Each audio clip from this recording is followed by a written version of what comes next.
You're listening to If These Woods Could Talk, produced by the Rhinelander District Library.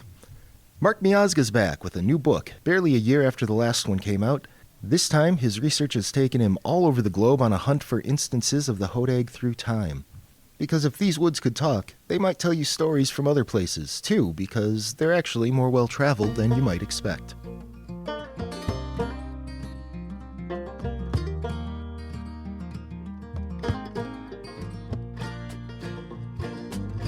If these words could talk, would you sit and listen to tales of those who came before us in the virgin pines with the river glistening?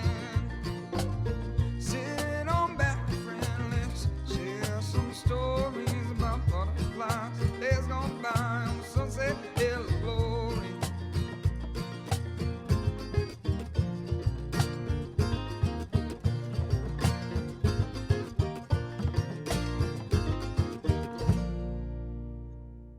All right, I'm sitting here with Mark Miazga, back on the podcast, and thanks for being here again. Yeah, thanks for having me, Matt. We're glad you're here.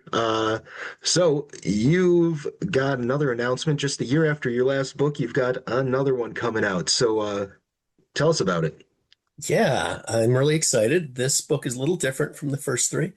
The first three focus on individual chapters about various historical figures, events, and so forth, with Rhinelander connections. In this book, I delved into the history of the Hodag, kind of building on Kurt Kornhoff's extensive research and publication on Long Live the Hodag. But my focus is on its impact as it's traveled in North America, and also on its international connections. And real quickly, I'll just say that this started because I was starting on a fourth volume of other rich stories, possibly writing about Leela Starks, or the famous Rhinelander actress Joan Vlahakis from the 30s and 40s. But I started with the Hodag. I wanted to do something on the Hodag. And as I went through all these newspaper articles that I had saved from writing my former book, I went, there's more than a chapter here. Pretty soon there was two, and there was three. Once I got to four and I still had a lot of content, I went, this is going to be a book about the Hodag and its travels across North America, its impact, and other unique variations of the story, and states and events. So it's pretty interesting. I'll touch on some of those as we go along. Terrific. Yeah, a lot of you touched on a couple, but a lot of books in our library cover the Hodag for 100 years, and a different angle on the Hodag. Exactly. Most of those books talk about, the development of the Hodag, its history, its use in logging camps, and so forth. And what this is really about is, holy cow, look where the Hodag has gone. I'll give you an example. In Missouri, I find at least 6 references to the Hodag. It's coming up in outdoor stories, hunting, fishing stories. It's coming up as a bird. That might not be in Missouri, but there was another state where people thought of the Hodag as a bird. I know. It comes up in scouting references for the names of scouting troops, scouting events. It comes up in California several times, Oregon numerous times, again, mostly under the concept of a camp or a Boy Scout presentation where they wanted to be known as the Hodag Group. Just begging the question of where the name came from, how it spread so far, how it had so much impact. So I apologize. I lost track of the question here. You were asking about. Not much of a question. Just the unique angle of this book. Yeah, That's where just all it's a different Hodag. It's a number of different Hodags than we're accustomed to. Yes. So there's what I ended up having to do. I was trying to figure out how to tell all these stories because they were so diverse and so different. I mean, most of them were our Hodag, but there was also the Side Hill Gouger Hodag in Arizona. Hmm. and New Mexico, that, as you've alluded to with me in the past, that Gene Shepard draws a picture of in his Yep. 1928 book, The Hodag. Which came first? I'm not quite sure in this interview. I think I allude to it in the book, but it's very close in time. Okay. One of the most entertaining is the Hodag terrorizing residents living near Van Cortlandt Park in New York City. Hmm. These articles go on. There's several of them over several years. The writing of it, they seem to be writing it as nonfiction. Hmm. Like this is believable. And they even have a local scouting troop go to try to, kill the Hodag, capture the Hodag. And you see references to the Hodag in those articles as likely resembling an alligator. And then in other places, it resembles something entirely different. And you see it referenced as an animal, but sometimes as a water animal, sometimes as a hybrid. They didn't teach us that stuff when we were growing up. Do you remember? Did it swim in Town Line Lake and Buck Lake or not? Right. So those are some of the unique ones. The New York City, the Ireland, Arizona, and New Mexico. There's a Hodag troop in the U.S. Army in 1972 and 73, a name given to a troop designed to recruit members from northern Wisconsin and Sure. the UP. And then there's just a ton of material on Michigan. Mostly there's articles about the Hodag being found near Misery Bay. I don't know if that's fiction or nonfiction, but there's Okay. quite a bit there. Hodag tracks being found. A warning in one of the newspapers up in Escanaba about warning deer hunters to be on the lookout for the Hodag. There's so much there, and there's also the 1984 Michigan Wisconsin Hodag controversy that older folks will remember, where a writer for the Michigan DNR magazine claimed that the Hodag was Michigan's. And at the risk of, well, people in Rhinelander took that fairly seriously. One of the local bartenders was quoted as saying, if Michigan thinks they're going to take our Hodag, they're in for a fight. Joe Bloom, the mayor, chimes in on the issue. Tony Paris, the chief of police, chimes in on the issue. Most people took it in lightheartedly, but not everybody. And it's very clear, obviously, that the Hodag's Rhinelanders, no question. Shepard carved it. He was an innovator. He spread it out. He was very much a community-minded person. He knew how to market things in the day. But Michigan does have a reference in the Muskegon County, Michigan history to a Hodag well before the 1890s when Shepard started showing it at the Oneida County Fair. It's called the Hodag Mill in Muskegon County. So it was a lumber camp of some sort, and it was called the Hodag Mill. That's fine. You also see it in Minnesota and Canada, but no one ever carved one and made it, spearheaded its creation as a mascot for community teams and marketed it to drive people to the beautiful northern Wisconsin lands. So I can understand where that writer was coming from. But there's just a lot of references to the Hodag in Michigan in the late 1800s. And what really impressed me was when I started to find it. Like I said, Van Cortlandt Park, New York, what? And it was this big deal, and they had a whole other creation myth around it. Finding it in an advertisement for whiskey in North Carolina during the World War II in the 40s. I could go on and on. There's so many references to it, and most of them are Hodag. But you'll also find stories of the Hodag in reference to baseball coverage in Wilkes-Barre, Pennsylvania, over about a 4-month period in 1913. You'll find it as I referenced earlier, as the name of a bird. And in its earliest mentions, if you look in newspapers of the 1890s and 80s, as a practical joke played on someone. And it was usually some green, as they would call them, green, inexperienced person who made the mistake of paying someone. They gave them money and they said, "Oh, we'll show you the Hodag the next time we're in town," and then they never come to town Brilliant. and they're out their quarter. So something along those lines.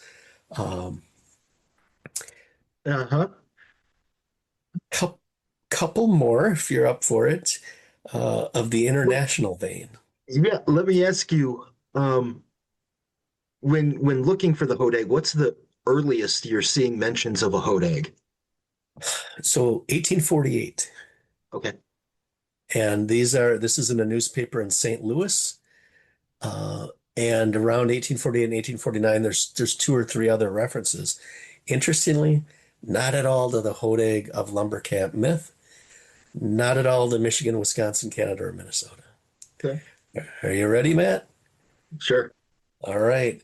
It's a reference to the Hodag as part of the annual pilgrimage to Mecca in the Middle East. Okay. And the Hodag was a very important transport feature that carried either the Quran, the Bible of Muslim faith, and often there were people of royalty, like the Queen would be in this Hodag, which was and I have pictures of it in the book. It's basically this big box type feature that was carried between two camels. And you can find it, according to the articles I was reading, going back to at least 1250 AD in the Middle East. So, not sure if they're related, not sure if Shepard knew about this. The lines are open. If anyone knows about this, it would be really interesting to, if they tell you or tell me. I'm fascinated by that. No, that is fascinating. And I guess sometimes words sound the same, but that is cool. Well, and then that's what fascinates me about all of this is the wordplay. So we know that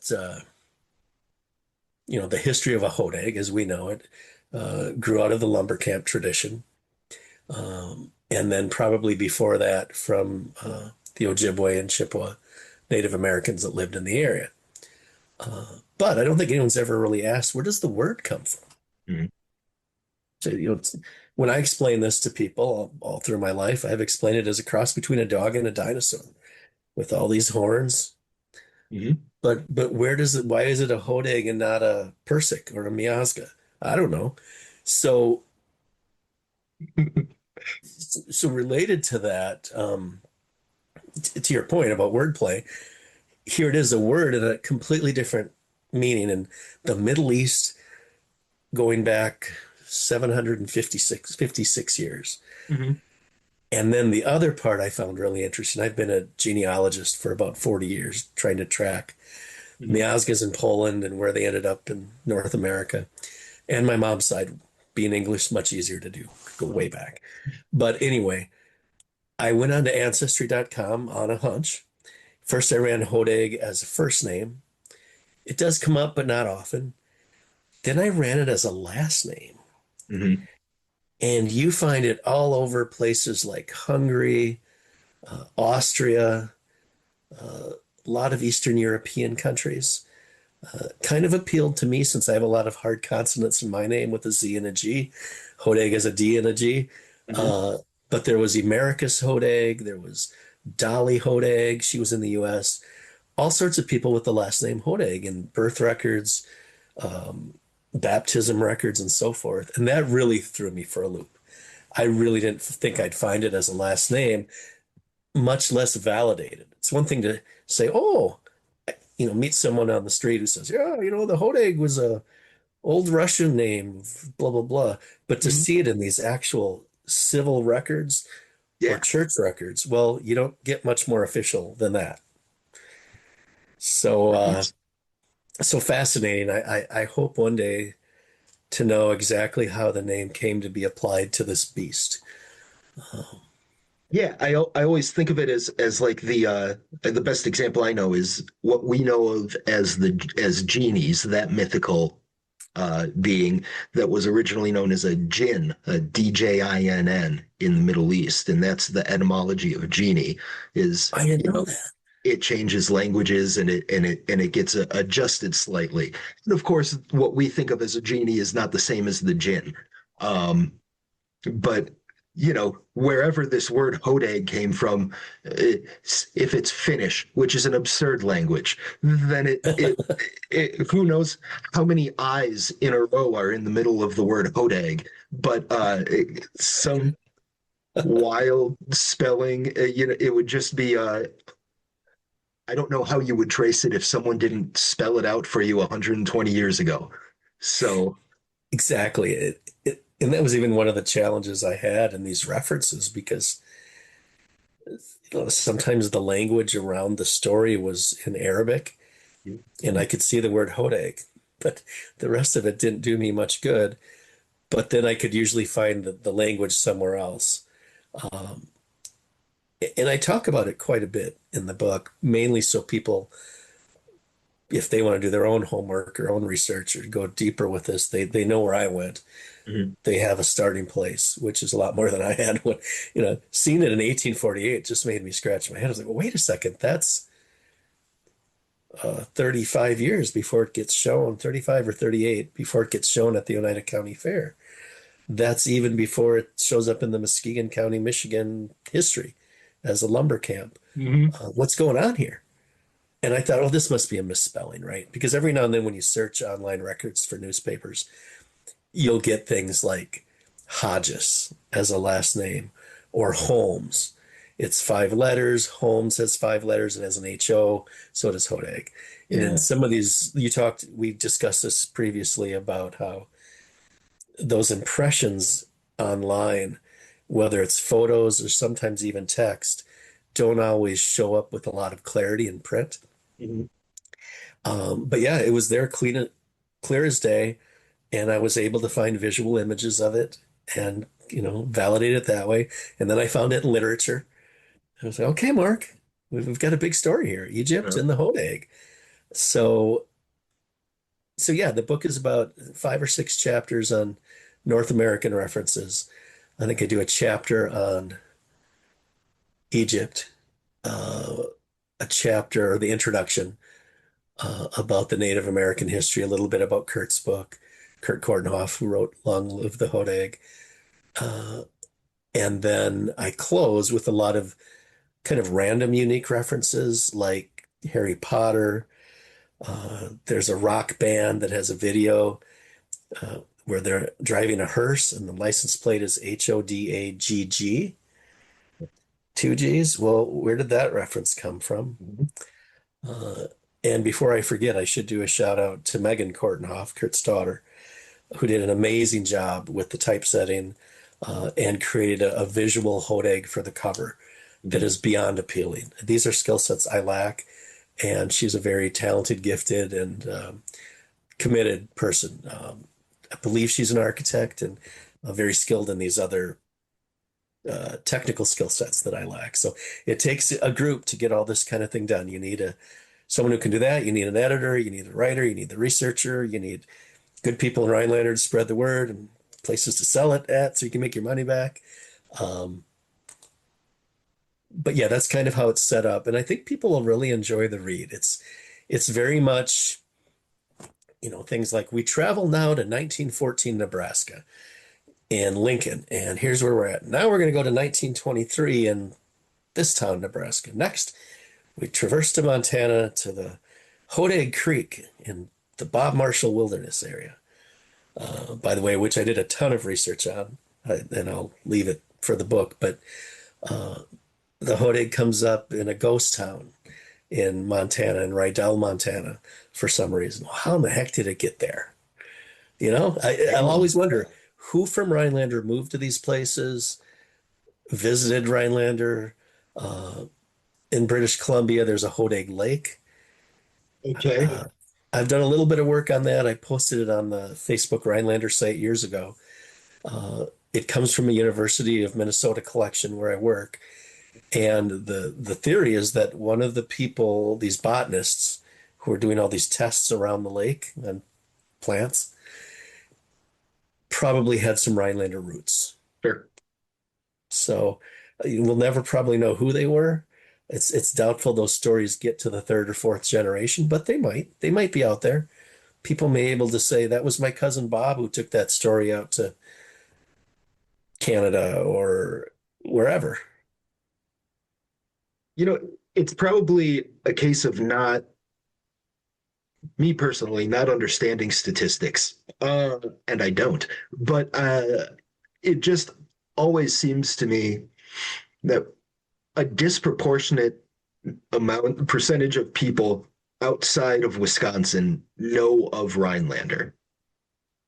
I couldn't agree more. Where I work at the university, a lot of people refer to me as the walking Rhinelander Chamber of Commerce because one of the first things I do when I meet someone is, where are you from? Or where'd you go to school?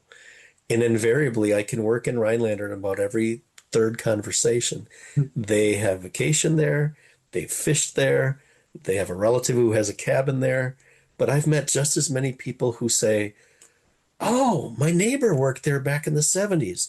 They were at the paper mill for 10 years. Or they were a nurse at the hospital. And, sometimes I can track a connection. I met somebody was it 3 or 4 years ago at Devil's Monument or Devil's Tower out in Wyoming. I was wearing my Hodag sweatshirt, and the guy and his wife came by, and she said, "Did you see his sweatshirt?" And I could hear them as I walked past, and we started to talk. This is how I know I'm getting older, because I'm from two different big families. They didn't know my family from Adam, which is, but it was fun. He had a paper mill connection.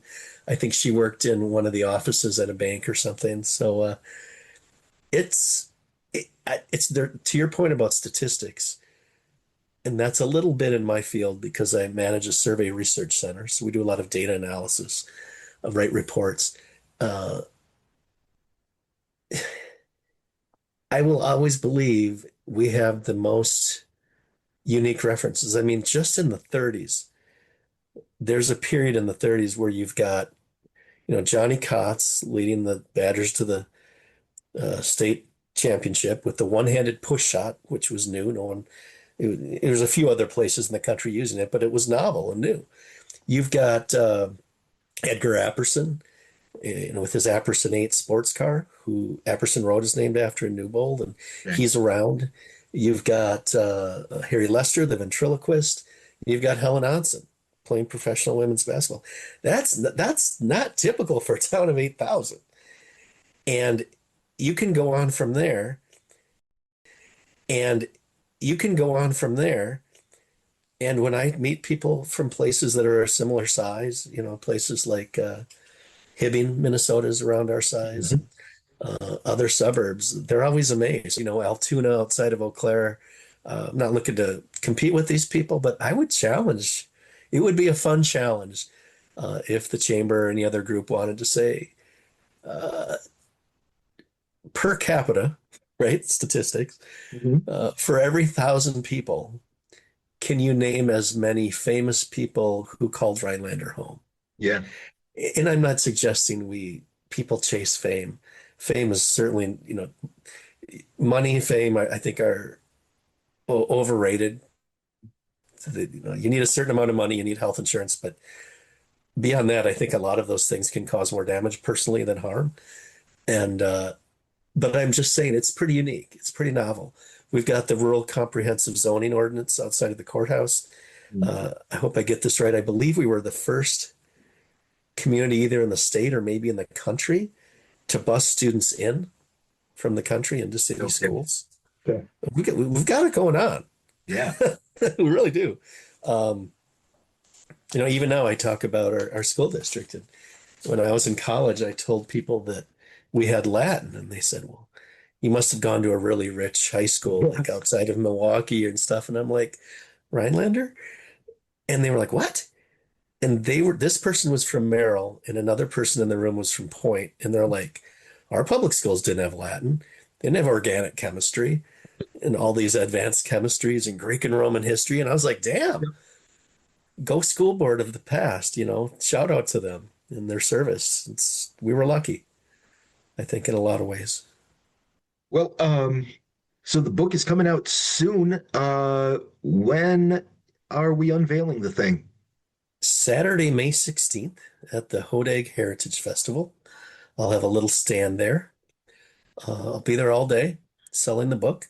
It will also be available that weekend at the Hodag store, Pioneer Park Historical Complex, and likely at Kids Corner, although I have to reach out to Jerry Scheidel just to confirm.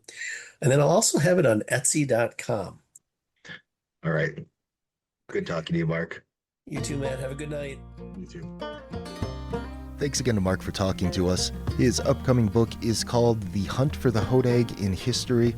Again, that'll be available for the first time on Saturday, May 16th at the Hodag Heritage Festival, and after that will be for sale around town at the retail locations Mark mentioned, as well as on Etsy.com. Thanks for listening to If These Woods Could Talk, produced by the Rhinelander District Library. Find us on Facebook, Instagram, and most podcast platforms, and also on YouTube.